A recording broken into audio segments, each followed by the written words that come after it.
আইপিএলে কোন দলের সবথেকে ডেথ ওভারে রান বেশি? চলুন আজ জেনে নেব।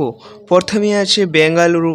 2016 সালে ম্যাচটি গুজরাটের বিরুদ্ধে কোহলি ও এবি ডিভিলিয়ার্সের 4 ছক্কার বন্যায় বয়ে দিয়েছিল সেই ম্যাচ।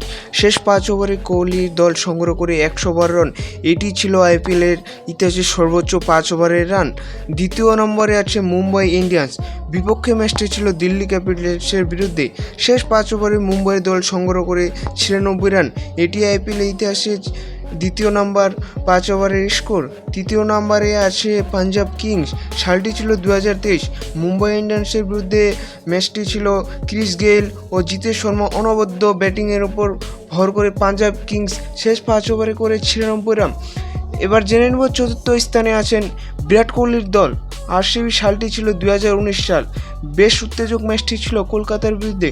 শেষ 5 ওভারে কোহলি দল সংগ্রহ করে 91 রান। এটি ছিল আরসিবি চতুর্থ স্থানের 5 ওভারে রান সংগ্রহকারী।